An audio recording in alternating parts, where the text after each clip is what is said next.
Dek. Pagi, Angkasa Jaya. Uhuy. Ya. Coba dong angkatan 1 yel-yelnya kan udah jadi tuh. Tunjukkan. Itu Bu itu masih yang itu masih perwakilan per kelompok masih itu. Belum kita jadikan satu gitu. Oh ya, nggak apa-apa yang apa adanya dulu, yang adanya. Silahkan. Untuk yang Ibu, kelompok 2 ya. Ibu kompak. Teman-teman. Selamat siang Ibu. Pagi, Angkasa Jaya. Semangat pagi. Oke.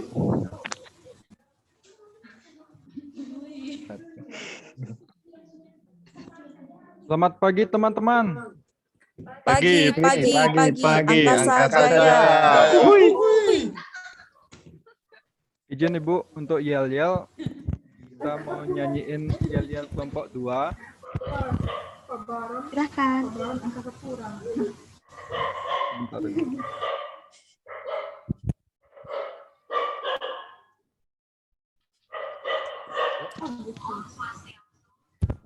Teman-teman, sudah siap? Iya. Aba-aba ketiga kita mulai. 1, 2, 3. Halo. Semua. Kami angkatan satu. Siap ikuti laksana. Gustus 100%. Tugas jurnal kuis semua. Kami menjadi ASN yang beraneka. Ayo kita semua. Ayo kita semua berjuang bersama demi cita-cita, demi cita-cita, tugas yang mulia, tugas yang mulia. Kita pasti bisa. Angkatan Angkatan 1, Angkasa. angkatan 1, Angkasa. Sebelum kita Halo. suara Juga panitia. Salam dari kita Bali, Nusa Tenggara. Kami datang kemari dilaksanakan dengan tekad dan juga harapan yang besar. Ayo kita semua. Ayo kita semua berjuang bersama berjuang bersama demi cita-cita, demi cita-cita, tugas yang mulia, kita pasti bisa. Angkatan 1. Angkasa. Angkatan 1. Angkasa. Ini Bu sekian yel dari kelompok 2. Aku agak ngalah Bu, agak ribut jadi kurang jelas. Oke, terima kasih kelompok 2 luar biasa yel-yelnya ya. Ya, walaupun secara virtual online tapi bisa bikin yel-yel gitu ya. Oke, dan cukup kompak ya. Nanti mungkin dimantapkan lagi ya Bapak dan Ibu. Karena ini sudah di agenda 3 ya. Ya, biasanya kan yel-yel itu di awal gitu ya, agenda 1 gitu. Mau masuk agenda 1. Ya, tapi ini baru tercipta di agenda berapa tercipta yel-yel? agenda 2 Bu. Agenda 2. Karena masalah itu udah online Bu, agak susah komunikasinya. Shock sama tugas. Iya, oke. Baiklah Bapak dan Ibu, untuk mempersingkat waktu kita mulai saja, tapi sebelumnya kita akan awali dengan doa. Dipersilakan kepada petugas ya, yang bertugas untuk memimpin doa. Dipersilakan. Mohon izin sebelumnya Ibu dan rekan-rekan semuanya. Perhatian rekan-rekan semuanya. Duduk siap, gerak. Lapor peserta pelatihan dasar CPNS tahun 2021 sebanyak 10 orang siap mengikuti materi. Lanjutkan. Lanjutkan. Baiklah, teman-teman semuanya, sebelum kita melaksanakan kegiatan pelatihan pada kesempatan kali ini, ya alangkah baiknya kita berdoa menurut agama dan kepercayaan masing-masing. Berdoa dimulai.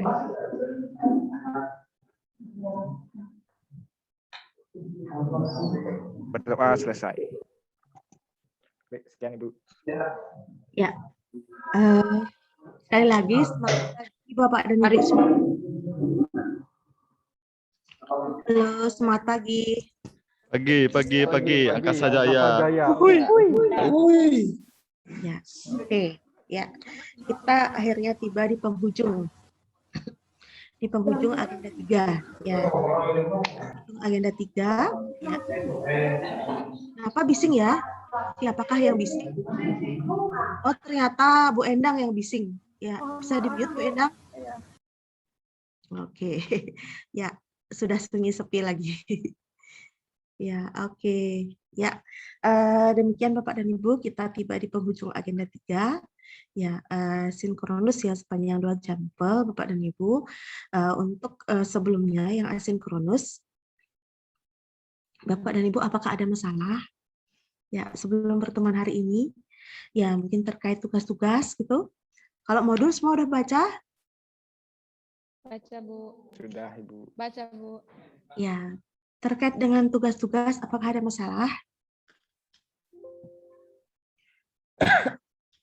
Ada masalah dalam? Izin Ibu, Ya, mungkin sedikit ingin berkonsultasi Bu terkait dengan tugas video kami mengenai WOG, yang mana kami kan dari segi daerah Bali sama ND.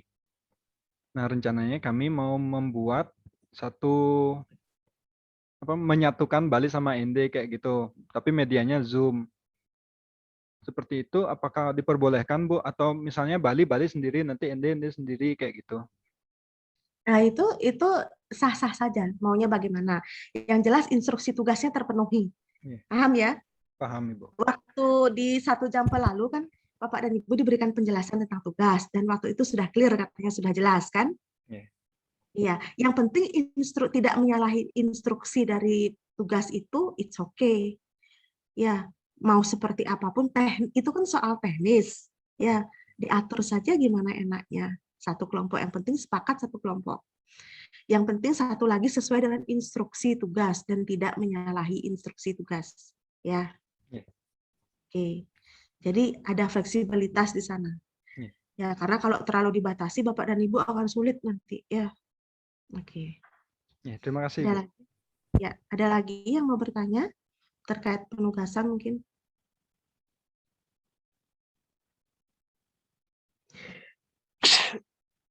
Ya, ada lagi yang mau bertanya?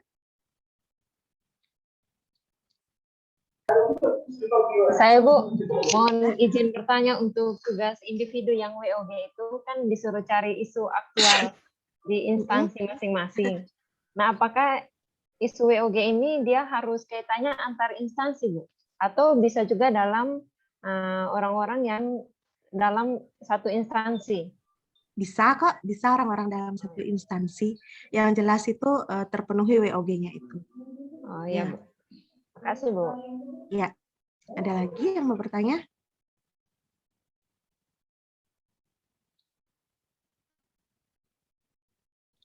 Ya. Izin Bu, mau nanya untuk kasus sama sih pertanyaan sama tugas individu yang tadi tentang terkait WOG, karena kita berlima kan karena dari satu satker kemungkinan kasusnya hampir-hampir mirip. Itu gimana Bu? Sekali lagi ya, saya kembalikan kepada instruksi tugas. Sepanjang tidak menyalahi instruksi dari tugas, tidak ada masalah ya. Tidak bertentangan dengan instruksi tugas itu. Kalau terlalu spesifik saya, aku, Bapak dan Ibu yang susah nanti bikin tugasnya. Makanya info dari saya seperti itu. Sepanjang tidak menyalahi instruksi dari tugas, tidak bertentangan, it's okay. Yang tidak diatur di sana berarti bebas, gitu ya. Paham ya maksudnya? Paham. Makasih Bu. Nah, kalau saya terlalu merinci detail, susah Bapak dan Ibu nanti nggak bisa berekspresi nanti, ya menyulitkan Bapak dan Ibu, ya. Makanya kalau nggak diatur di sana berarti boleh, yang penting nggak bertentangan. Siap Bu, makasih Bu. Oke, ada lagi?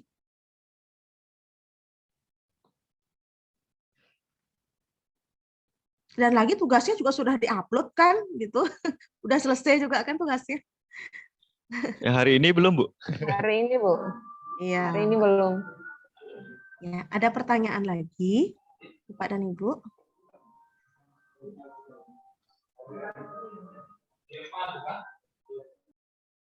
Ya, kalau ada bilang ada, kalau enggak bilang enggak. Kayaknya cukup nih. Kayaknya cukup, Ibu. Cukup. Berarti kalau nggak ada pertanyaan terkait tugas, kita ke materi gimana? Siap, Ya, Bu. Bu. Oke, izin share screen.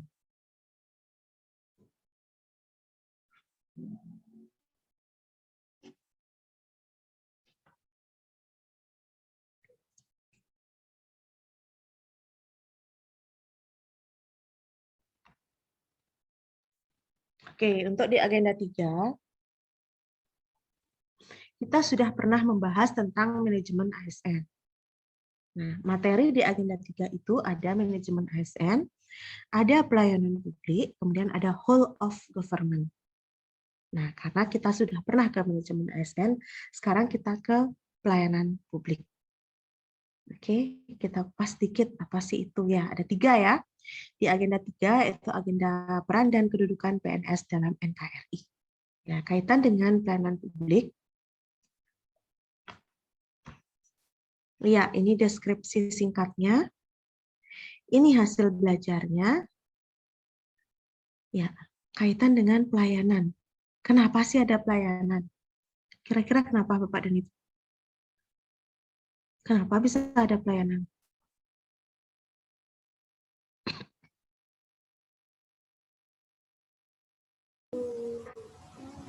Mohon izin menjawab, Bu. Silahkan. Menurut saya, kenapa ada pelayanan? Karena Itu Bu Endang, kenapa wajahnya nggak kelihatan itu? Nggak usah pakai background, penting wajahnya kelihatan. Ya, dipaksakan pakai background malah wajahnya nggak kelihatan. Nggak usah aja pakai background. Mungkin laptopnya kurang support. Saya aja nggak pakai background karena tidak support ya. Belum sempat untuk di-setting ulang. Biar kelihatan wajahnya Bu Endang.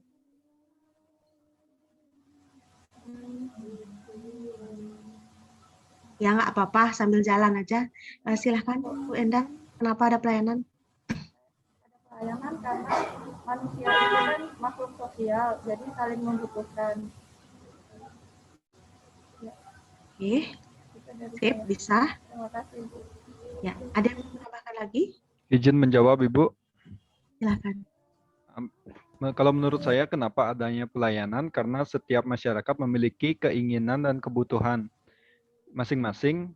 Oleh karena itu, membutuhkan orang lain untuk membantu atau memberikan pelayanan. Seperti itu. Ya, oke, ya, sip ya. Tadi sudah 2 orang ya yang sebagai contoh ya sudah memberikan apa namanya semacam pernyataan tentang pelayanan. Dan memang betul ya, pelayanan itu ada karena kebutuhan, ada karena keinginan. Ya, contoh misalnya kita butuh makan, ya, maka ada warung makan, ya, ada orang jual makanan, ya. Karena ada kebutuhan, maka ada orang yang menyediakan kebutuhan itu, ya. Lalu apa beda kebutuhan dan keinginan itu kira-kira? Ini sebutkan ada kebutuhan, ada keinginan. Izin Bedanya menjawab, Ibu. Dijawab, Bu. Silakan. Kalau kebutuhan itu apa yang kita perlukan seperti itu. Kalau keinginan itu seperti apa ya?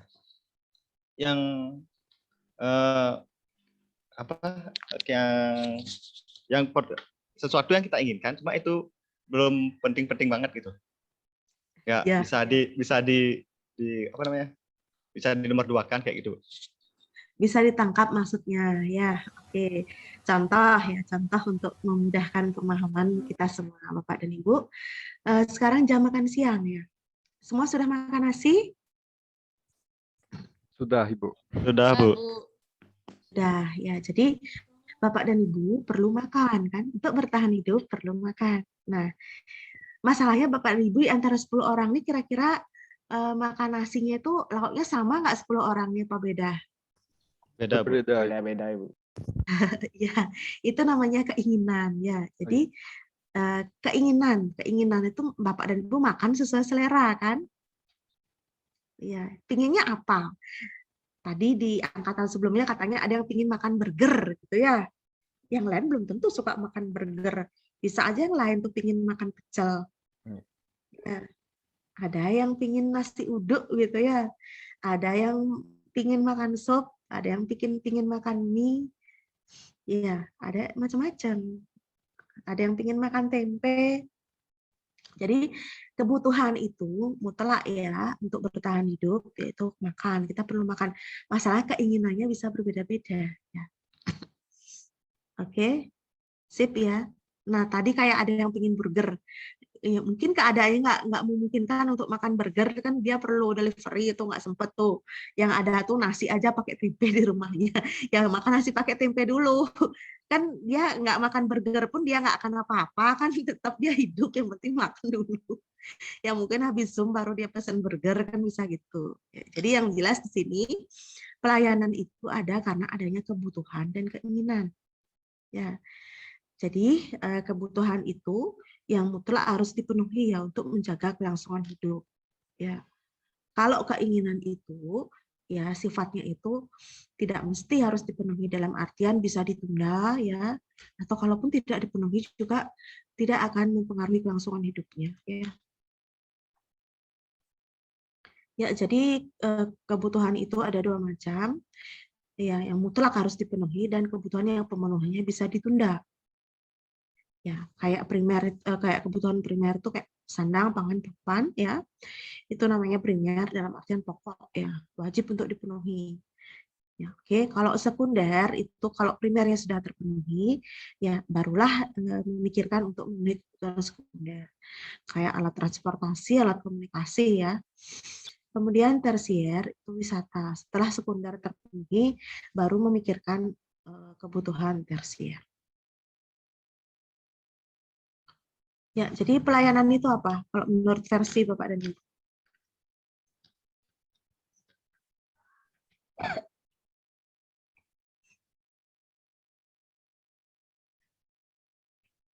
Masing-masing punya versi, beda tusi bisa beda caranya mendefinisikan pelayanan itu apa. Silakan. Ya, izin menjawab, Bu. Silakan. Kalau menurut saya pelayanan itu adalah pemenuhan kebutuhan yang harus kita berikan kepada orang lain, sehingga orang lain itu mendapat kepuasan. Terima kasih. Ya, bisa ya seperti itu. Jadi contoh kayak Bapak dan Ibu mungkin tadi itu di rumah itu ada yang menyiapkan sarapan, ada yang masakin. Nah, itu membantu menyiapkan, mengurus apa yang diperlukan. Jadi, segala usaha untuk melayani kebutuhan orang lain. Usaha untuk melayani kebutuhan orang lain. Dan ketika berlangsung kegiatan pelayanan, ada sesuatu yang disampaikan, disajikan atau dilakukan oleh pihak yang melayani kepada pihak yang melayani kepada pihak yang dilayani. Sesuatu ini disebut layanan. Oke, jadi masing-masing itu mendefinisikan pelayanan yang sesuai dengan bidangnya. Ya kayak vlog itu ya beda definisi pelayanannya, LAN beda lagi, Kemendagri beda lagi.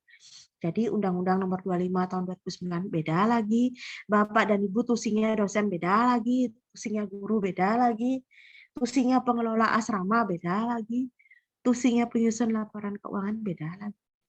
Jadi beda-beda. Ya. Jadi dia mendefinisikan dari sudut pandangnya sendiri-sendiri. Tapi intinya sama, yaitu suatu bentuk ya pemberian layanan. Ya untuk memuaskan ya orang yang diberikan pelayanan. Ya, terkait dengan siklus pelayanan itu dimulai dari awal ya, kontak sampai bahkan setelah barang itu selesai dibeli ya. Unsur layanan ya meliputi penyedia layanan, penerima layanan, kemudian jenis-jenis layanan. Unsur pelayanan publik itu ada organisasi penyelenggara, ada penerima layanan, kemudian yang meliputi kepuasan pelanggan. Fungsi negara di sini Bapak dan Ibu, ya fungsi ASN dulu. Fungsi ASN apa? Masih ingat nggak? Pelaksana kebijakan publik, pelayan masyarakat, dan pemersatu bangsa. Oke. Kalau tujuan negara?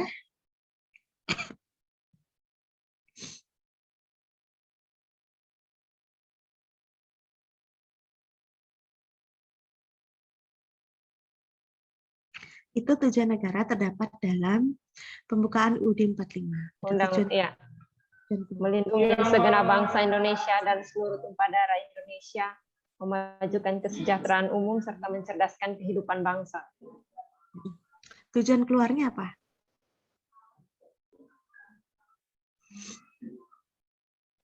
Itu tujuan ke dalam. Tujuan keluarnya apa? Melaksanakan perdamaian dunia. Mungkin ikut melaksanakan perdamaian dunia itu, mohon izin. Iya. Jadi ini ya, betul ya. Ikut melaksanakan ketertiban dunia ya. Dan itu semua terdapat dalam pembukaan UUD 45. Ini spektrum pelayanan publik ya. Dari yang sosial ke individu domainnya. Ya, ini perkembangan paradigma pelayanan dari old public administration, new public management, sampai new public service ya. Kalau di old public administration itu ya lebih menaruh perhatian kepada fokus ya pada fokus pemerintahan. Jadi penyediaan layanan secara langsung kepada masyarakat melalui badan-badan publik.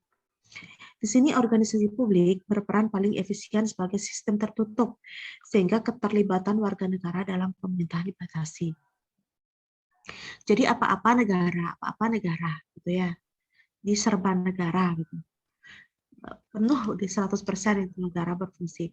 Kalau di new public management menekankan penggunaan mekanisme dan terminologi pasar, sehingga memandang hubungan antara badan publik dengan pelanggannya sebagai layaknya transaksi yang terjadi antara penjual dan publik. Di sini swasta mulai berperan, ya. Cuman dia tuh apa-apa tuh lebih ke profit oriented. Kalau di new public service ya, yang terbaru itu new public service, negara itu menjadi lebih kuat ya, menyediakan bentuk pelayanan dasar yang justru gratis sehingga bisa dinikmati dan dirasakan hasil pemerintahannya.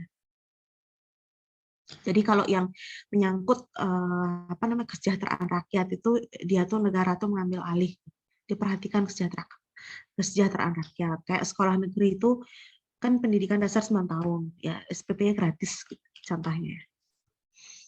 Ini adalah ruang lingkup pelayanan publik ya. Oke. Nah, kalau dilihat dari UUD 45 ya, pasal-pasal yang mengatur hak dan kewajiban warga negara itu pasal berapa aja kira-kira Bapak dan Ibu? Coba dicek UUD-nya. Silakan.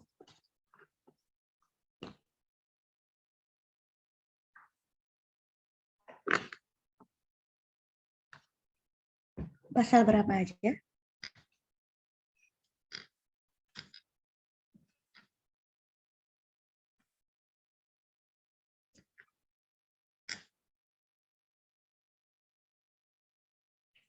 Kaitan dengan hak dan warga negara gitu. Coba deh cari yang hak warga negara dulu deh. Mohon izin Ibu, mungkin dari pasal 27 sampai dengan pasal 34. Iya, bisa ya. Pasal 27 sampai 34 ya. Oke. Ya, di sini pasal 27 itu ya mengatur tentang ketenaga kerjaan, kemudian bela negara, penyampaian aspirasi, jaminan sosial, perlindungan anak, pendidikan, perlindungan hak, perlindungan hukum, ketenaga kerjaan, kepegawaian, kewarganegaraan ya, macam-macam. Bisa dibaca sendiri nanti undang-undang. Nah, kaitan dengan perbedaan antara pelayanan publik dan private, coba dicari perbedaannya apa?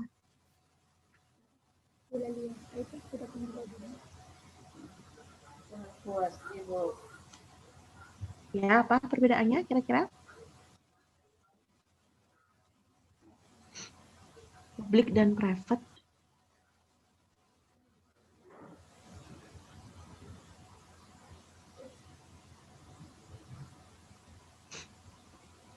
Ya. Perbedaan pelayanan publik dan private.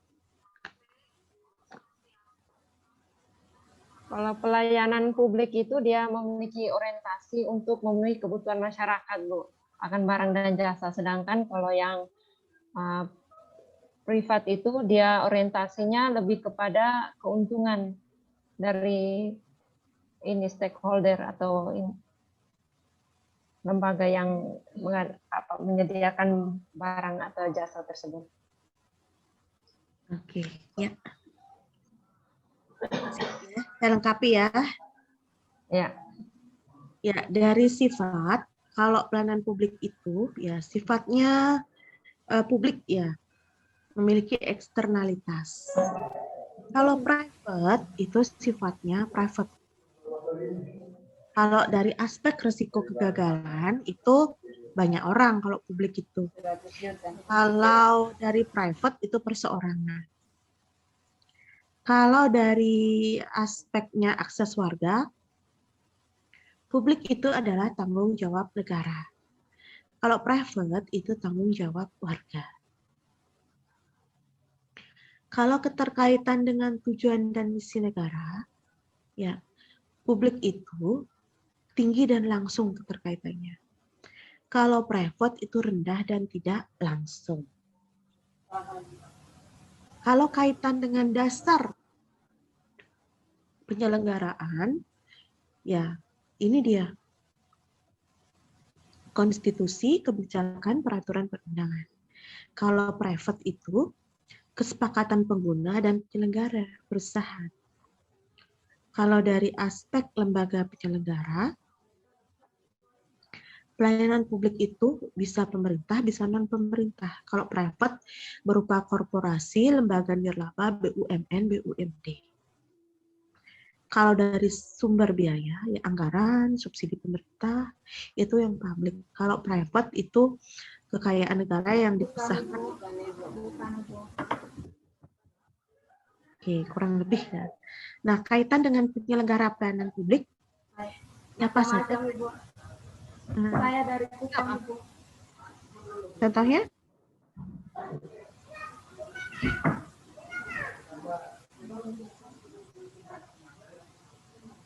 Contoh penyelenggara pelayanan publik? Contoh penyelenggara pelayanan publik, contohnya kayak PLN, itu kan menyediakan listrik yang menjadi kebutuhan setiap orang. Terus PDAM yang melayani dalam menyediakan air bersih, itu juga kan menjadi sesuatu kebutuhan dasar bagi manusia. Ya, sip. Ya, memang betul ya. Jadi penyelenggara pelayanan publik itu ada macam-macam, termasuk yang disebutkan oleh Ibu tadi ya. Nah, kaitan dengan birokrasi penyelenggara pelayanan publik itu diatur dalam pasal 1 ayat 2 Undang-Undang Nomor 25 tahun 2009. Yaitu, ya, satu orang dibacakan.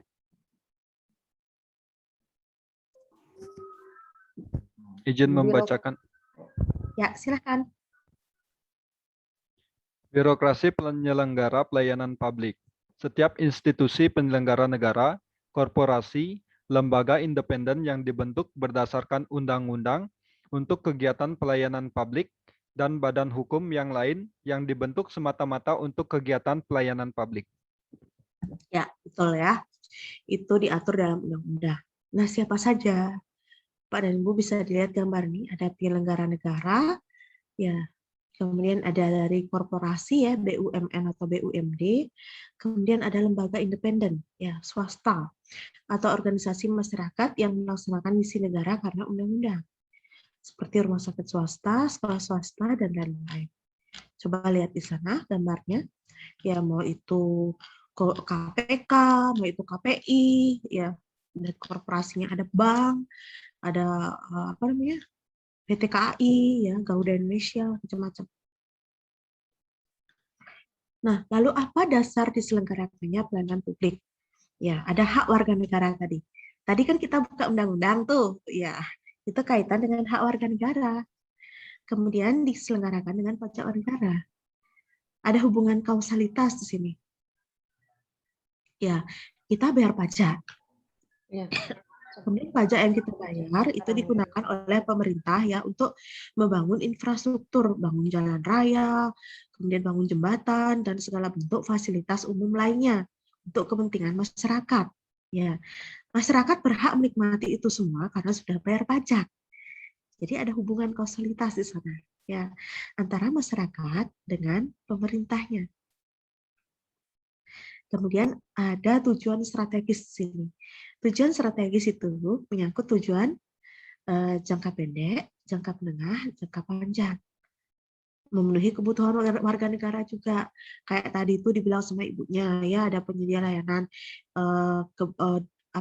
pelayanan publik itu untuk misalnya kita butuh dari pelayanan administrasi terkaitan dengan pembuatan KTP, pelayanan listrik, ya air bersih gitu ya, telepon dan lain-lain. Ya, itu untuk memenuhi kebutuhan warga negara. Kemudian disebutkan melindungi warga negara. Ya, warga negara berhak mendapat jaminan ya terkait hukum dan pemerintahan, jaminan keamanan juga. Yaitu dilindungi oleh negara.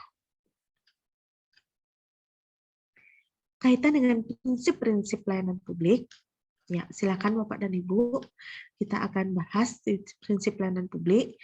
Yang mana silakan Bapak dan Ibu jelaskan, kemudian berikan contoh penerapannya sesuai dengan tusi Bapak dan Ibu. Oke, siapa yang mau komen duluan? Silakan. Mau dipilih yang mana aja boleh ya. Mohon izin, Bu. Boleh, silakan. Ya. Saya ingin menjelaskan untuk yang prinsip pelayanan publik yang partisipatif mungkin, Bu. Ya, untuk yang partisipatif, di mana kita melakukan pelayanan publik dengan bekerja sama antara satu dengan yang lainnya untuk memberikan pelayanan terbaik sehingga memperoleh kepuasan dari pihak yang dilayani. Salah satu contoh, karena saya berada di posisi keuangan, sebagai penyusun laporan keuangan dan juga tim keuangan, saya berpartisipasi dalam mengikuti penyusunan anggaran sampai dengan bagaimana kita menyusun catatan atas laporan keuangan, sehingga dalam hal ini perlu adanya partisipasi dari masing-masing pihak di keuangan untuk saling melengkapi informasi-informasi yang dibutuhkan. Terima kasih, Bu. Ya, terima kasih. Ya, partisipatif sudah, masih tersisa yang lain. Yang lain silakan. Mau pilih yang mana? Izin Ibu. Boleh, silakan. Yang Ya, mana Ibu Desi dah silakan duluan. Saya duluan ya, Pak. Oke, makasih Ibu. Jadi saya di sini mau ambil yang tentang tidak diskriminatif dan juga efektif dan efisien. Di mana saya sebagai seorang guru, sebagai pelayan publik, saya dalam memberikan materi pelajaran tidak boleh diskriminatif atau membedakan siswa dari sukunya, dari agamanya, dari ras, dari golongannya, karena saya harus kembali ke tujuan pendidikan itu sendiri, yaitu untuk mencerdaskan kehidupan bangsa. Jadi memberikan pelajaran tanpa melihat perbedaan dan juga efektif dan efisien. Efektif dan efisien, bagaimana cara saya dalam merancang pembelajaran yang efektif dan efisien untuk pembelajaran yang dilakukan secara selama masa online ini. Karena selama masa daring atau online ini banyak masalah yang ditimbulkan. Nah, bagaimana saya merancang misalnya ya anak-anak banyak yang tidak mengerjakan tugas atau yang cepat bosan selama pembelajaran. Ya mungkin saya merancang pembelajarannya itu dengan menggunakan games atau kuis kayak selingan gitu sehingga pembelajarannya juga dapat efektif dan efisien. Terima kasih, Bu. Iya, terima kasih. Ya, silakan Pak Debu. Ya. Kalau menurut saya prinsip pelayanan publik yang transparan, yang mana masyarakat mampu memperoleh akses yang mudah, yang terbuka untuk masyarakat mengenai informasi publik dan bagaimana alur untuk memperoleh pelayanan tersebut, Ibu. Selanjutnya, contoh dari transparan tersebut adalah terbukanya laporan keuangan kepada masyarakat, Ibu. Sekian. Oke, terima kasih. Ya, masih ada yang lain? Silakan dipilih mau yang mana. Izin menjawab, Bu. Saya mungkin, Ibu. Silakan. Ya, silakan Mbak Endang dulu ya. Ya, silakan. Boleh saya dulu ke Bu? Boleh, boleh. Ya. Mungkin dari saya yang bagian responsif, Bu. Di sini kita sebagai pelayan publik, saya sebagai di dunia pendidikan harus memberikan tanggapan dan tidak acuh tak acuh begitu, Bu. Contohnya kami sebagai guru misalkan melihat siswa yang kemampuannya kurang atau tidak sesuai dengan KKM kalau nilainya, maka kami sebagai guru tidak lepas begitu saja terhadap siswa yang kurang memahami terhadap materi, tapi kita sebagai guru memberikan pelayanan tambahan dengan diadakannya remedial seperti itu, Bu. Oke, baik begitu, Bu. Ya, terima kasih. Ya, lanjut Pak Ide Bagus. Oke, kalau dari saya mungkin saya ambil prinsip layanannya publik yang mudah dan murah. Dari segi mudah dan murah itu yang dimaksud adalah dalam memberi pelayanan itu tidak bertele-tele atau tidak membebankan pada biaya. Contoh seperti pelayanan yang saya biasa kerjakan, misalkan ada yang datang, kita memberi alur yang jelas tanpa bertele-tele, dan untuk biayanya kita tidak mengambil biaya sebesar seperti itu. Ya, terima kasih. Ya, masih ada yang lain? Silakan. Mohon izin saya, Bu. Boleh, silakan. Saya mengambil prinsip akuntabel, seperti yang kita ketahui bahwa dalam penyelenggaraan kebijakan publik kita harus mempertanggungjawabkan penyelenggaraan publik itu kepada masyarakat. Nah, sesuai dengan fungsi saya sebagai penyusun laporan keuangan, tentu saya harus mempertanggungjawabkan baik itu laporan keuangan, laporan kinerja pemerintah yang dibuka secara terbuka kepada publik untuk sebagai bentuk pertanggungjawaban kita dalam penyelenggaraan pelayanan kepada masyarakat, seperti itu. Ya, terima kasih. Ya, masih ada? Izin menjawab, Bu. Masih ada, Bu. Masih ada. Oh ya, silakan dulu. Baik, saya di sini karena sebagai guru bimbingan dan konseling, saya ambil prinsip berkeadilan, yang mana dalam melayani siswa itu saya tidak hanya memilih atau melayani siswa yang berprestasi saja, namun ada juga saya harus melayani tanda kutip siswa yang bermasalah gitu. Kemudian ketika ada siswa yang ingin curhat atau menceritakan masalah-masalahnya, saya harus respons cepat tanggap saat itu juga dan tidak perlu menunggu atau menunda-nunda di lain waktu. Terima kasih, Bu. Oke, terima kasih. Ya, kayaknya masih ada yang lain. Mohon izin, Bu. Ya, silakan. Ya, Bapak Damian. Ya, saya duluan ya, Bu ya. Oke, terima kasih, Pak. Baik, prinsip pelayanan publik yang saya pilih di sini adalah mudah dan murah serta berkeadilan. Nah, di sini yang kami terapkan di lembaga Sekolah Menengah Agama Katolik Negeri mengenai dengan prinsip pelayanan yang mudah dan murah itu adalah sekolah mengambil kebijakan untuk memberikan pelayanan pendidikan yang murah, sangat-sangat murah, bahkan untuk seluruh Kabupaten Inde mungkin di Semak Negeri yang paling murah itu.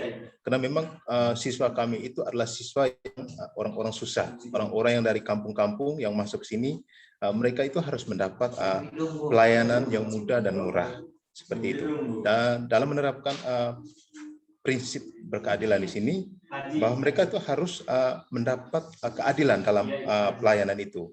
Saya sebagai seorang guru ya harus memberikan penilaian yang objektif kepada siswa guna mengetahui motivasi dan prestasi mereka dalam belajar. Terima kasih. Terima kasih. Ya, lanjut, Kak Ria.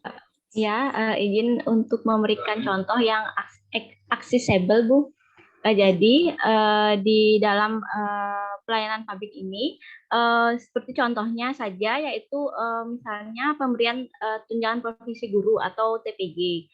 Dalam sistem di kantor saya, instansi saya itu sudah melalui pelayanan online. Jadi diharapkan untuk kepada pengguna layanan itu seperti guru-guru tersebut dapat mengakses layanan online tersebut dengan kita melakukan sosialisasi terlebih dahulu bagaimana cara untuk mengakses layanan online tersebut dan juga memberitahu alur-alur yang diperlukan sehingga guru-guru tersebut dapat dengan mudah mengakses layanan tersebut. Terima kasih, Bu. Ya, terima kasih Kak Ria. Masih ada nggak yang belum tadi dari prinsip-prinsip itu? Sudah semua. Keadilan kayaknya belum ya? Keadilan sudah sama Pak Delon tadi, Bu. Akuntabel udah ya? Akuntabel sama Pak Arta tadi. Oke, kalau semua sudah ya, Bapak dan Ibu siapkan pena dan kertas. Saya akan tayangkan ya sebuah tayangan ya Bapak dan Ibu. Ya, tugasnya menyimak, kemudian dari tayangan tersebut prinsip pelayanan publik mana yang terpenuhi ya. Oke, saya izin untuk nge-share tayangan itu.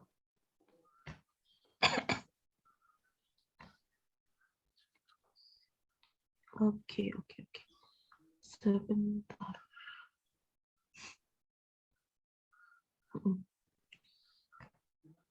Dapat nyetar? Mana betul?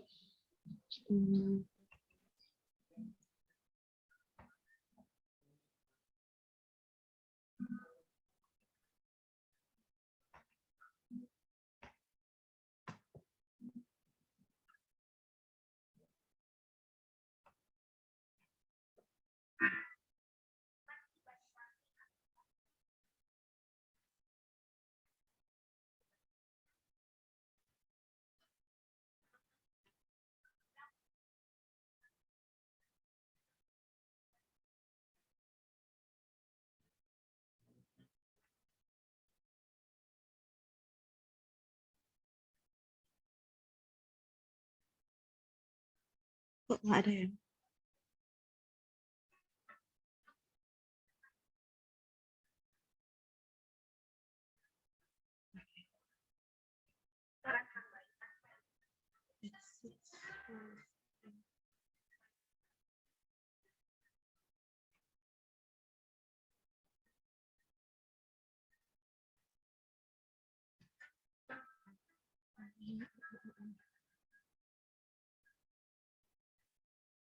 Dari reformasi birokrasi, di mana pemerintah daerah dituntut untuk memberikan layanan publik Kelihatan nggak Bapak dan Ibu? murah, Belum kelihatan. Oh, belum kelihatan. berupa Saya ulang ya. hidup orang tua, kartu keluarga, dan nama calon.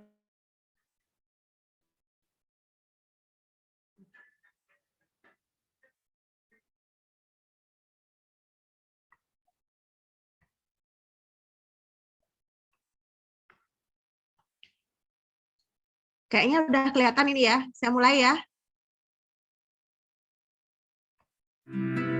Bupati Banyuwangi Abdullah Ajwar Anas kembali mendapatkan penghargaan sebagai pencetus inovasi pelayanan publik terbaik. Program Lahir Pocet Pulang Bawa Akta adalah salah satu program yang dicetuskan oleh Bupati Banyuwangi Abdullah Ajwar Anas.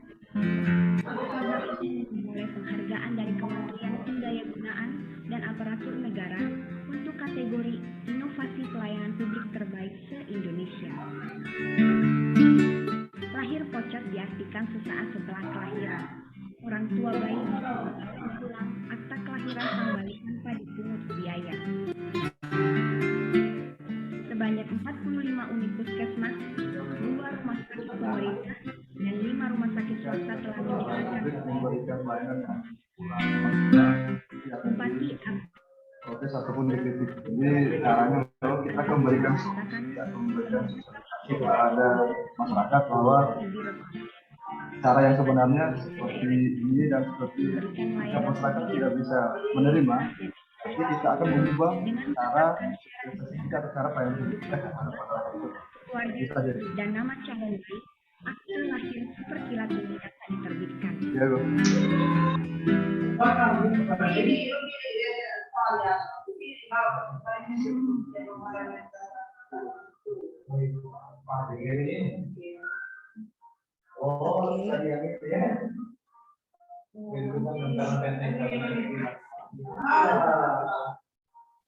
Ya, mungkin Ibu Desi bisa di-mute. Oh ya Bu, maaf. Iya. Karena tadi kayaknya bukan suara videonya kayak tadi. Oke. Terkait yang tadi Bapak dan Ibu, prinsip pelayanan publik yang mana saja yang dipenuhi oleh yang tadi? Efektif dan efisien, Bu. Ya, Responsif kenapa? juga, Bu. Ya, efektif dan efisien karena masuk. persyaratannya itu kan cuma KTP, kartu keluarga sama nama calon bayinya itu sudah bisa langsung dapat akta. Jadi dia tanpa harus perlu lagi ke Dukcapil untuk daftar lagi, nunggu lagi, tapi langsung sudah adanya kerjasama mungkin dari Dukcapil, tinggal masukkan persyaratan, kemudian pada waktu pulang ke rumah sudah bisa bawa akta, jadi efektif dan efisien. Ya, terima kasih. Ya. Terus tadi kayaknya ada yang mau komen lagi tuh, yang siapa ya? Izin jawab, Bu. Ya, silahkan. Kalau dari saya mungkin ada tambahnya, ada mudah dan mudah dan murah juga, Bu. Dalam pengertian setelah bayi lahir itu bisa langsung dibawa pulang dan mendapatkan akte, itu termasuk mudah, dan tanpa biaya juga itu termasuk murah. Terima kasih, Bu. Ya. Oke, ada lagi? Izin Ibu. Ada lagi? Ya, kalau menurut saya pelayanan yang diberikan tadi pada video itu masuk ke prinsip responsif, yang mana respon dari pemerintah terkait dengan kebutuhan pelayanan masyarakat diberikan sangat cepat, Ibu. Dan yang prinsip selanjutnya aksesibel, yang mana masyarakat yang membutuhkan pelayanan tersebut dapat dengan mudah dan dengan cepat untuk memperoleh layanan tersebut. Oke, terima kasih. Ya, prinsip apa lagi yang terpenuhi dari yang tadi? Izin menjawab, Bu. Ya, silakan. Ada prinsip transparansi dan berkeadilan. Transparansi di sini bahwa kebijakan pemerintah itu dibuat dan diketahui oleh masyarakatnya. Masyarakat melakukan kegiatan itu. Kalau berkeadilan bahwa kebijakan yang dibuat itu benar-benar berpihak kepada masyarakat yang memang membutuhkan pertolongan. Terima kasih. Ya, terima kasih. Ya, ada lagi? Izin menambahkan. Silakan Bu Citra dulu. Oh ya, terima kasih Bu Sinta. Saya ingin menambahkan tidak diskriminatif, Bu. Jadi tidak diskriminatif yaitu tidak membeda-bedakan siapa yang sedang waktu itu melahirkan. Jadi siapapun bisa diberikan pelayanan tersebut. Terima kasih, Bu. Ya, terima kasih. Ya. Ada lagi? Tadi Bu Sinta kayaknya. Mohon izin Ibu, mungkin yang belum yang akuntabel ya Bu ya. Tadi menurut saya ini juga termasuk akuntabel karena informasinya di keluar ke publik sehingga ada pelaporan kepada publik mengenai bagaimana pelayanannya, kemudian bagaimana hasilnya, dan itu juga yang menurut saya menjadi dasar kenapa Bapak Bupati memperoleh penghargaan. Terima kasih. Oke, terima kasih ya. Kayaknya udah semua ya. Terakomodir ya prinsip-prinsip pelayanan publik di sana. Oke. Jadi Bapak dan Ibu kayaknya sudah ya ini dia. Jadi latar belakangnya itu ya kayak gini. Puluhan kilometer gitu ya jaraknya rumah sakit dengan rumahnya warga, kemudian mereka itu juga rata-rata kurang mampu, sehingga dengan adanya reformasi birokrasi ini ya sangat membantu masyarakat. Ya, oleh sebab itu ya Bapak dan Ibu, ya karena ini ada kaitannya dengan mata pelatihan kita yang berikutnya, yaitu Whole of Government ya. Kita ini baru slide ketiga 1, kalau dihabiskan nanti Bapak dan Ibu nggak dapat WOG, jadi kita bagi-bagi gitu ya Bapak dan Ibu ya. Karena Whole of Government itu juga bagian dari pelayanan publik Bapak dan Ibu ya. Jadi formulasi ya atau gimana sih kita memberikan pelayanan publik yang terbaik ya, karena masyarakat kan ingin pelayanan yang mudah, yang murah gitu, intinya sesuai dengan prinsip-prinsip pelayanan publik tadi. Nah, untuk memenuhi prinsip-prinsip pelayanan publik itu ya akhirnya terbentuklah WOG itu ya, Whole of Government itu. Jadi Whole of Government itu salah satu formula ya untuk memenuhi ya prinsip-prinsip pelayanan publik tersebut. Jadi skupnya luas di sana. Ya, selama ini yang sudah dilakukan ya untuk memangkas birokrasi itu sudah ada banyak hal dilakukan. Ya, kayak dulu itu kan citra PNS itu buruk di mata masyarakat karena dari meja ke meja itu kesannya kita tuh pelayanannya lamban, berbelit-belit, sehingga dari meja ke meja ada amplopnya, uang pelicinnya gitu ya, biar urusannya jadi cepet kan gitu, jadinya citranya buruk kan karena hal itu. Kemudian eranya Pak Harto ya KKN ya puluhan tahun gitu ya, jadi dapat jatah-jatah gitu ya, kayaknya dapat jatahan nepotisme tuh ya. Nepotisme itu kan meliputi bukan hanya teman, saudara, teman, konco itu teman ya. Gitu. Intinya seperti itu Bapak dan Ibu, dan itu sudah puluhan tahun ya. Jadi sehingga itu menjadikan citra PNS yang buruk. Ya, sekarang kita berusaha untuk reformasi birokrasi. Ya, dengan memenuhi prinsip-prinsip pelayanan publik itu. WOG itu adalah materi yang paling bungsu. Ya, paling bungsu dalam artian sebenarnya sudah diterapkan dari dulu, cuma baru sekarang digalakkan lagi. Sama kayak moderasi beragama, itu sebenarnya sudah ada dari dulu.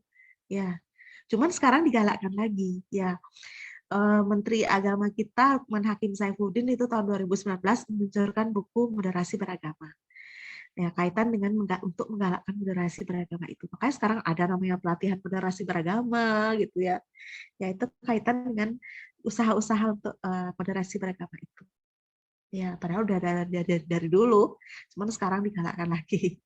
Ya, sama halnya dengan WOG. Sebenarnya sudah diterapkan dari dulu, cuman sekarang lebih digalakkan lagi karena adanya ekosektoral tersebut. Ya, ekosektoral yang membuat jadi mempersulit ya untuk penerapan yang akhirnya jadi kayak tadi itu ya, masyarakat itu jadi tidak terlayani dengan baik karena adanya ekosektoral itu. Sehingga untuk menerapkan prinsip-prinsip pelayanan publik itu ya akhirnya digalakkanlah WOG sekarang ini ya. Bagaimana bentuk penerapannya ya kayak tadi itu ya, kayak tayangan tadi itu sudah menerapkan WOG. Kemudian PTSP itu juga sudah menerapkan WOG. Ya, jadi WOG itu intinya kata kuncinya adalah komunikasi, koordinasi, kolaborasi.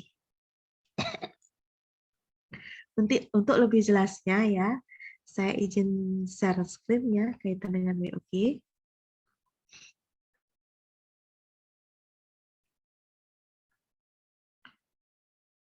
WOG.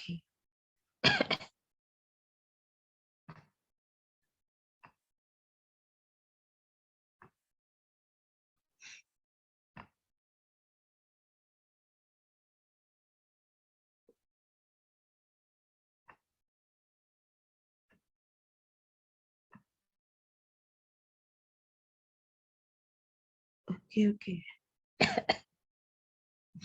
Belum muncul ya WOG-nya?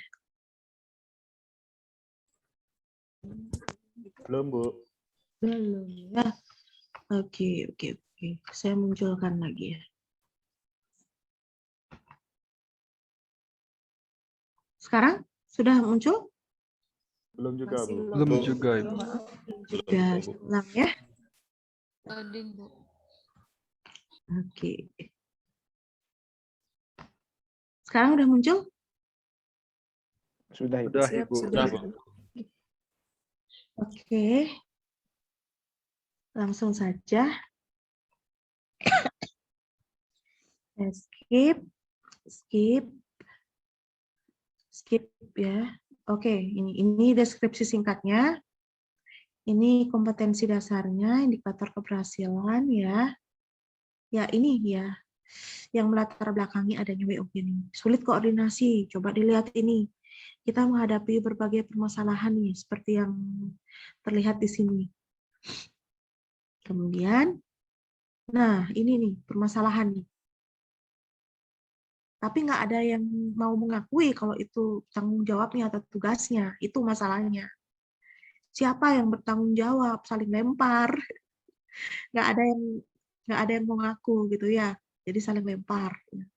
Ego sektoral gitu. Aku ya aku, kamu ya kamu. Itu kan kamu yang punya tanggung jawab, tugasmu itu. Enggak, itu bukan tugasku. Ya, itu tanggung jawab bukan punya. Ya, jadi saling lempar ya. Sulit koordinasi ya. Sulit koordinasi. Di sini WOG itu kata kuncinya sekali lagi koordinasi, itu termasuk salah satu kunci dari WOG. Ya, oke. Jadi di sini WOG ini bukan sesuatu yang baru. WOG itu awalnya disebut joint up government. Ya.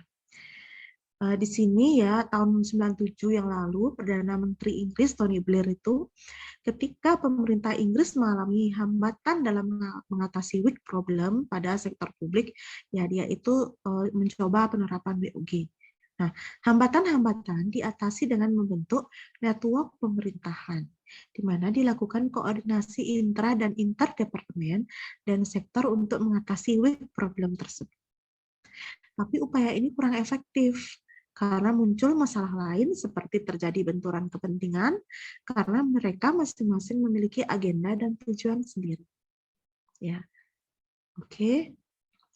Jadi ada struktur hierarki kewenangan, tupoksi, serta struktur anggaran yang sifatnya kaku sehingga tidak mudah diintegrasikan. Oke, dari eksternal ini ada harapan masyarakat. Ada harapan masyarakat terkait birokrasi ya untuk kesejahteraan bersama. Ya, oke.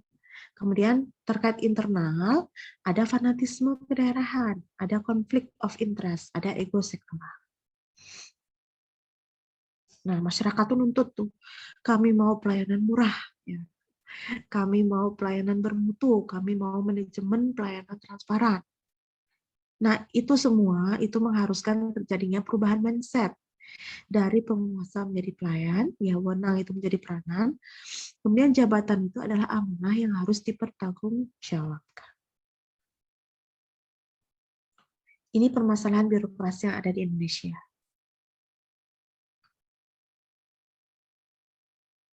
Ya, problem utama pelayanan publik ini adalah yang melatar belakangi WOG, yaitu adanya inefisiensi, tumpang tindih, ego sektoral.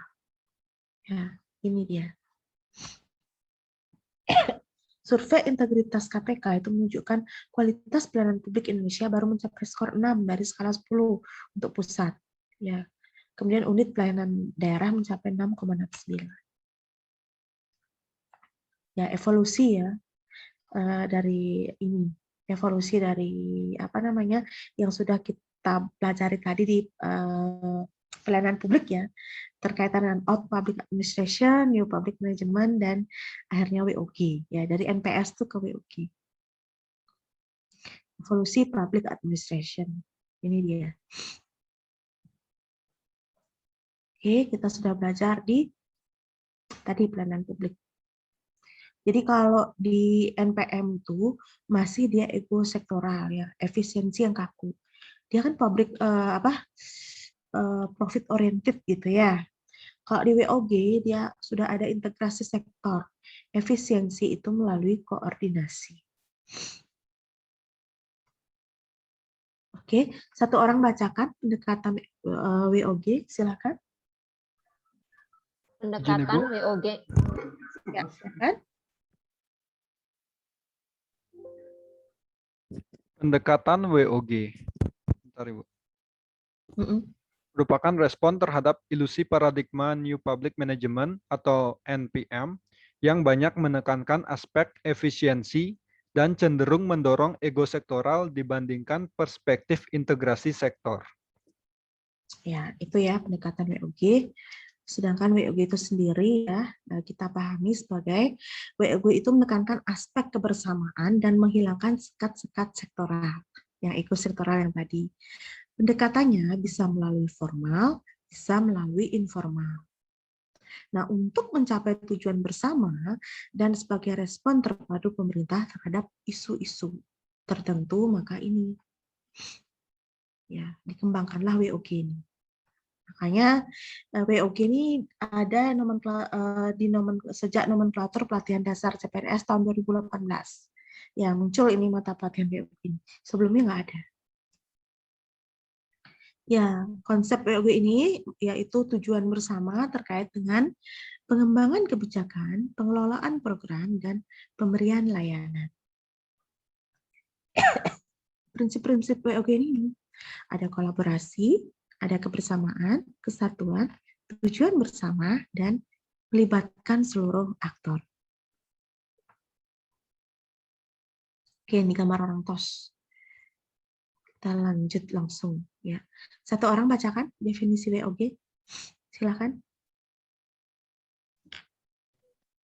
Ya, satu Izin, orang. Bu. Silakan. Ya, izin, Bu. WOG menunjukkan atau menjelaskan bagaimana instansi pelayan publik bekerja lintas batas atau lintas sektor guna mencapai tujuan bersama dan sebagai respon terpadu pemerintah terhadap isu-isu tertentu. Ya, itu definisi WOG. Ya, ada definisi berikutnya. Sudut pandang yang lain, silakan. Lanjut, Ibu. Lanjut. WOG ditekankan pada pengintegrasian upaya-upaya kementerian atau lembaga pemerintah dalam mencapai tujuan-tujuan bersama. WOG juga dipandang sebagai bentuk kerjasama antar seluruh aktor, pemerintah, dan sebaliknya. Lanjut. Pendekatan dalam penyelenggaraan pemerintahan yang menyatukan upaya-upaya kolaboratif pemerintahan dan seluruh sektor dalam ruang lingkup koordinasi yang lebih luas guna mencapai tujuan-tujuan pembangunan kebijakan, manajemen program, dan pelayanan publik. Ya, bisa disimpulkan WOG itu seperti itu. Ya, kalau dari Yustif ya beda lagi. Lanjut, Bu. Ya. WOG ditekankan pada pengintegrasian upaya-upaya kementerian atau lembaga pemerintah dalam mencapai tujuan-tujuan bersama. WOG menggunakan pendekatan interagensi, yaitu pendekatan yang melibatkan sejumlah kelembagaan yang terkait dengan urusan-urusan yang relevan. Ya, itu ya, WOG. Kata kuncinya di sini adalah integrasi, koordinasi, kolaborasi, komunikasi, sinkronisasi, dan kapasitas. Ya, WOG itu penting karena ya satu orang bacakan. Silakan. Izin, Bu. Silakan. WOG itu penting, yang pertama karena faktor eksternal seperti dorongan publik dalam mewujudkan integrasi kebijakan, program pembangunan dan pelayanan, perkembangan teknologi informasi, situasi dan dinamika kebijakan agar terciptanya penyelenggaraan pemerintah yang lebih baik. Yang kedua ada faktor-faktor internal sebagai akibat dari adanya nuansa kompetensi antar sektor dalam pembangunan. Masing-masing sektor menganggap bahwa sektornya lebih penting dari yang lainnya. Perbedaan orientasi sektor dalam pembangunan menyebabkan tumbuhnya ego sektoral. Yang ketiga, keberagaman latar belakang nilai, budaya, adat istiadat, serta latar belakang mendorong adanya potensi disintegrasi bangsa. Ya, itu ya. Lanjut. WOG menjadi penting karena diperlukan sebuah upaya untuk memahami pentingnya kebersamaan dari seluruh sektor guna mencapai tujuan bersama. Sikap, perilaku, dan lain yang berorientasi sektor harus dicairkan dan dibangun dalam fondasi kebangsaan yang lebih mendasar, yang mendorong adanya semangat persatuan dan kesatuan. Ya, dirangkum menjadi seperti ini. Ya, dibacakan rangkumannya. Pentingnya WOG yang pertama dari faktor eksternal, adanya dorongan publik, faktor terorisme, radikalisme, dan lain-lain. Dari faktor internal, pentingnya karena ketimpangan kapasitas sektor akibat kompetensi dan ego sektoral. Dari segi keberagaman, latar belakang nilai, budaya, adat terjadi disintegrasi, dan pemerintah sebagai perekat kebangsaan. Itu ya, simpulannya. Coba perhatikan baik-baik, ini bagian dari ya Indonesia Melayani. Ya, di sini sudah menerapkan WOG ya. Tim Komisi AMDAL. Nah, ini sudah menerapkan WOG. Indonesia Tertib ya, terwujud dengan WOG itu ya. Indonesia Bersih juga ya. Kemudian Indonesia Mandiri. Indonesia Kita. Lihat nih, tolong menolong ya, gotong royong ya, itu sudah menerapkan WOG. Nah, ini juga termasuk haji itu sudah menerapkan WOG. Jadi tujuan WOG di sini, satu orang bacakan. Izin Ibu. Tujuan dari WOG dalam mendorong peningkatan pelayanan publik dan pelaksanaan good government dengan cara menekankan pelayanan yang terintegrasi, yang melibatkan sejumlah instansi yang terkait dengan urusan tertentu. Jadi manfaat dari sini untuk efisiensi, sharing informasi, ya terkait dengan lingkungan kerja itu, daya saing, akuntabilitas, koherensi kebijakan. Dalam artian itu, ya antara departemen yang satu dengan yang lain itu tidak bertentangan kebijakannya, ya. Jadi bersinergi, ya. Jadi untuk menghindari biaya nggak perlu, pemborosan, duplikasi pekerjaan, inkonsistensi kebijakan, ya waktu pelayanan yang lebih pasti, ya. Sesuai dengan standar pelayanan publik. Ini bentuk WOG. Keuntungan WOG ya. Ya, ini dia. WOG ini mendorong pencegahan terhadap masalah yang mungkin berkembang lebih jauh dan membuat pemerintah lebih mampu menangani tantangan kebijakan yang kompleks. Jadi implementasi kebijakannya tidak hanya melibatkan satu instansi, tetapi lintas instansi. Oke. Jadi fokusnya pada outcome yang tidak dapat dicapai oleh satu-satu gitu ya. Kalau itu satu-satu atau itu sektor. Ya, jadi bagaimana dilakukan? Ya, oke. Jadi dapat beroperasi dalam tataran kelembagaan nasional, bisa juga daerah. Penataan kelembagaan ini menjadi sebuah keharusan. Namun penataan ini tidak serta-merta merubah kelembagaan atau sebaliknya. Jadi sehingga pendekatan WOG ini dapat dilihat berdasarkan perbedaan kategori hubungan antara kelembagaan yang terlibat. Oke, dalam ilustrasinya seperti ini. Caranya kurang lebih ya dengan koordinasi, integrasi, kedekatan, dan pelibatan. Oke. Kata kuncinya koordinasi, ya di sini merupakan proses pemaduan sasaran dan kegiatan dari unit kerja yang terpisah untuk dapat mencapai tujuan organisasi secara efektif. Ya, coba Bapak dan Ibu diamati video berikut ya terkait dengan ciri-ciri WOG.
Ya, oke.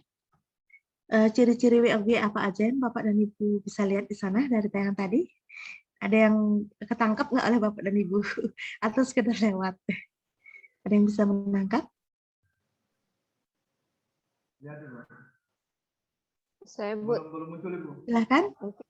prinsipnya itu tadi terintegrasi dan terpadu, di mana adanya kerjasama dari pemerintah dan dosen dalam bidang pendidikan itu, Bu. Ya. Ya, sip. Ada lagi yang mau menambahkan?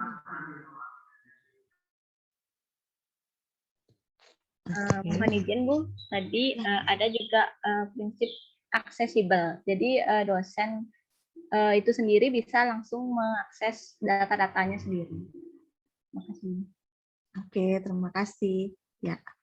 Betul ya, ciri-ciri WOG itu terdapat dalam tayangan tadi yaitu lintas sektor, ya terkait dengan tujuan bersama, terpadu, ya ini kata kuncinya pelayanan publik, ya. Kemudian pengembangan kebijakan, ya. Jadi ciri-ciri WOG ada dalam tayangan tadi. Kemudian dilakukannya bagaimana? Bisa dengan by sistem kelembagaan, baik itu nasional maupun daerah ya. By sistemnya bisa koordinasi, integrasi, ya pelibatan dan sebagainya. Kaitan dengan SDM ya, bisa dengan mindset atau culture set. Ya. Kita sekarang kan ramai itu perubahan mindset gitu ya, kaitan dengan WOG ini. Jadi mindset kita tuh terutama sebagai seorang ASN kan kita tuh diarahkan untuk mengutamakan kepentingan negara dan masyarakat di atas kepentingan pribadi dan golongan. Betul ya? Kita diarahkan seperti itu. Ya, jadi mengutamakan kepentingan negara dan masyarakat di atas kepentingan pribadi dan golongan. Selain itu, fungsi ASN yang ketiga itu perekat dan pemersatu bangsa. Ya, mengharuskan kita sebagai ASN tidak boleh terlibat dalam politik praktis. Ya, itu juga agar kita bisa bersifat netral. Ya. Jadi itu kaitan dengan SDM itu mindset of the culture set. Ini kategori ya hubungan ya, koordinasi, integrasi maupun kedekatan dan pelibatan. Ya, kaitan dengan konsep yang didapat ya, manfaat dan keuntungan WOG, Bapak dan Ibu, saya akan putarkan tayangan, siapkan pena dan kertas ya, terkait dengan manfaat dan keuntungan WOG. Ya, konsep yang didapat apa?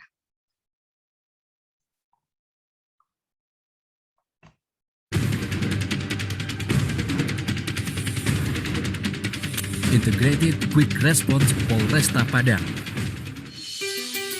Kota Padang sebagai ibu kota Provinsi Sumatera Barat memiliki 11 kecamatan dan 104 kelurahan. Secara geografis Kota Padang terletak di pesisir barat Pulau Sumatera yang memiliki wilayah perairan, dataran tinggi atau perbukitan, dan daerah aliran sungai yang luas. Dengan topografi dan luasnya wilayah ini, bukan tidak mungkin potensi bencana alam, kriminalitas, dan konflik sosial akan terjadi di bumi ranah Minang.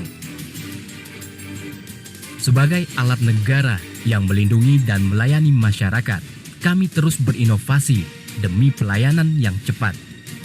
Guna mewujudkan pelayanan yang cepat, Polresta Padang meluncurkan program berbasis IT dalam aplikasi Android Integrated Quick Response atau IQR Padang.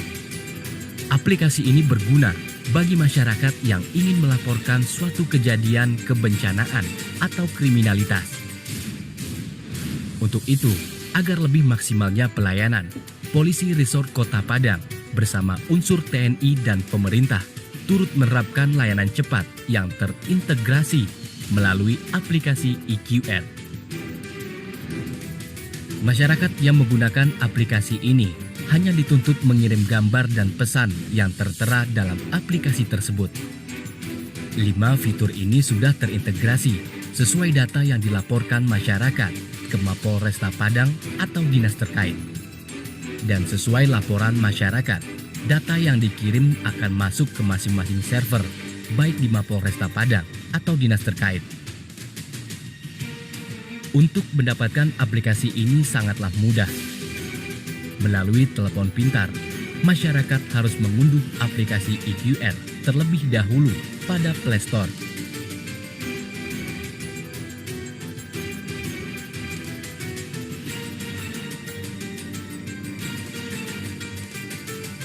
Setelah itu, mengisi kolom identitas yang ada.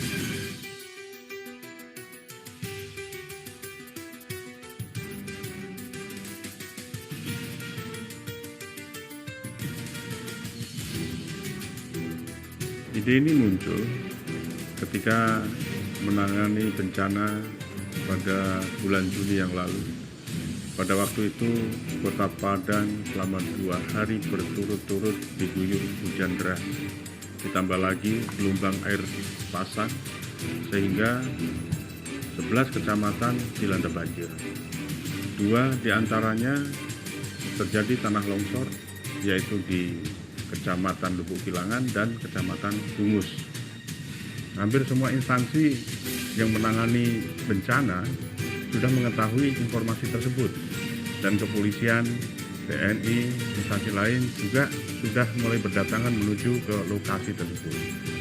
Namun baru bisa melaksanakan tugas bekerja menghilangkan material longsoran dan lain sebagainya kira-kira jam 14.00. Ini karena keterlambatan alat berat datang ke TKP. Dengan tidak terintegrasinya laporan dan tidak ada sinergitas antar instansi yang menangani laporan tersebut, maka masyarakat masih merasakan kelambatan instansi dalam menangani bencana tersebut. Untuk itu, kami berupaya untuk menciptakan suatu aplikasi yang berbasis Android yang dinamakan Integrated Quick Response. Setelah ide aplikasi itu muncul, kami mulai melakukan pembahasan terhadap instansi terkait yang menangani bencana, yang menangani konflik sosial, dan menangani kemacetan lalu lintas serta kriminalitas. Kami mulai mengadakan rapat-rapat koordinasi untuk membahas bagaimana implementasi dari penerapan peralatan tersebut. Karena bagaimanapun bagusnya peralatan, bagaimanapun juga bagusnya sistem, tetapi apabila pelaksana di lapangan tidak melaksanakan dengan sungguh-sungguh, tidak melaksanakan dengan baik, maka aplikasi tersebut tentu tidak akan dirasakan dengan baik oleh masyarakat. Dengan meluncurkan program aplikasi Integrated Quick Response Padang, kiranya masyarakat akan semakin termudahkan dalam memberikan informasi dini. Sehingga kami sebagai penegak hukum yang melayani dan mengayomi masyarakat akan semakin memberikan layanan yang cepat sesuai dengan tugas kami. Bekerja dengan profesional, modern, dan terpercaya.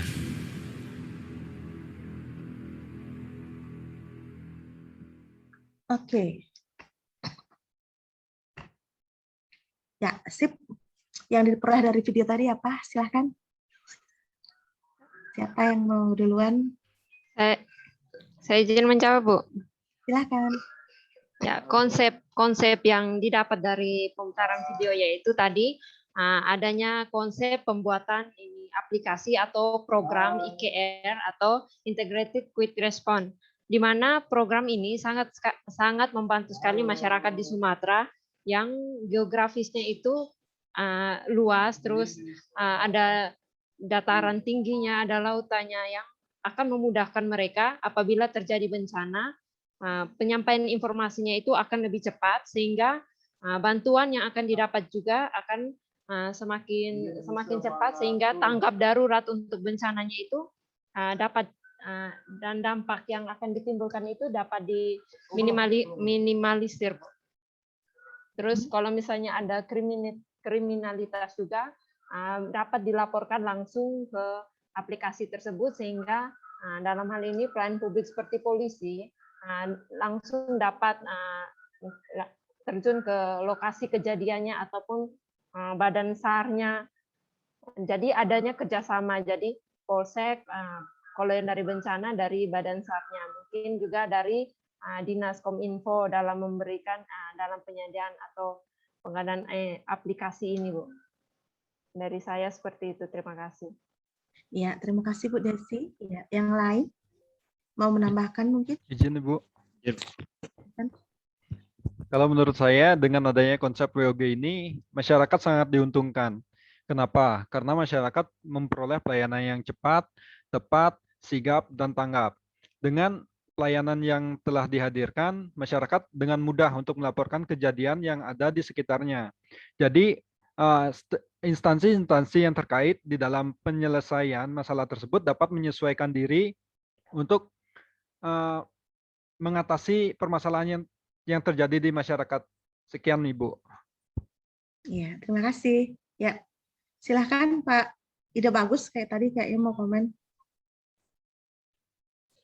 Hampir sama sih sebenarnya Bu. Itu karena ada yang pertama mungkin dari cirinya mungkin itu sudah terlihat dari adanya kolaborasi, adanya komunikasi dan koordinasi antara Polres dan dengan dinas terkait, akhirnya tercipta namanya aplikasi integrasi quick response itu yang mungkin sangat bermanfaat nanti untuk keperluan untuk pengaduan cepat tanggap seperti itu, dan dari ciri berikutnya pun itu ada pelayanan satu pintu media seperti media elektronik seperti itu, Bu. Itu sangat membantu di masyarakat seperti itu. Ya, terima kasih. Ya, ada lagi yang mau menambahkan? Ya, kalau tidak ada yang menambahkan, kita lanjut ya. Ya, jadi manfaat WOG di sini ya untuk meningkatkan atau membangun ya efisiensi, bisa untuk sharing informasi juga ya terkait dengan lingkungan kerja juga ya bermanfaat ya, daya saing ya, akuntabilitas juga koherensi kebijakan ya. Jadi antar departemen tuh kebijakannya bersinergi ya, tidak saling bertentangan tapi saling dukung. Oke. Ya, jadi dari segi ini ya biaya-biaya itu bisa menurunkan atau mengurangi. Ya, jadi biaya-biaya itu bisa ditekan ya untuk mengurangi pemborosan, ya, duplikasi pekerjaan, inkonsisten kebijakan ya antar departemen itu biar bersinergi, tidak saling bertentangan. Waktu penyelesaiannya jelas ya. Oke, jadi bisa lebih singkat dibandingkan kalau tidak diterapkan WOG tersebut. Jadi di sini ya mendorong pencegahan terhadap masalah yang mungkin berkembang lebih jauh ya, membuat pemerintah lebih mampu menangani tantangan kebijakan yang kompleks ya. Jadi implementasi kebijakan tidak hanya melibatkan satu instansi tetapi lintas instansi. Dia berfokus pada outcome yang tidak bisa dicapai kalau dia ekosektoral atau satu-satu. Nah, ini hambatannya ya. Hambatannya kapasitas dan kompetensi SDM-nya nggak sama antar instansi. Perbedaan nilai dan budaya organisasinya juga ya itu merupakan hambatan. Perbedaan gaya kepemimpinan juga ya. Ini kalau sudah action baru ketemu hambatan-hambatannya. Ya. Oke, kayaknya kita cuma bisa sampai di sini ya. Karena kita sampai 14.30 ya. Ya. Ke bawahnya masih ada tetapi tidak memungkinkan ya karena keterbatasan waktu. Tapi kurang lebih Bapak dan Ibu sudah ada sedikit pemahaman ya apa itu WOG ya. Tadi kita sudah ke pelayanan publik dan WOG ya, supaya ada Bapak dan Ibu mudah-mudahan ya bisa sedikit menambah ya sanah dari untuk melengkapi Bapak dan Ibu baca modul dan bikin tugas itu ya. Jadi oke, itu untuk sesi kita hari ini Bapak dan Ibu. Ya, untuk sekarang ya dipersilahkan kepada petugas untuk melapor bahwa pembelajaran telah berakhir sekaligus memimpin doa. Dipersilakan. Baik, mohon izin. Semuanya duduk siap, gerak. Baik, latihan dasar CPNS tahun 2021 dengan angkatan 1, kelompok 2 dengan jumlah 10 orang telah selesai menerima materi. Laporan selesai. Ya, bubarkan. Siap, bubarkan. Baik teman-teman, sebelum kita mengakhiri pertemuan kali ini, ada baiknya kita melakukan doa menurut keyakinan dan kepercayaan masing-masing. Berdoa dimulai.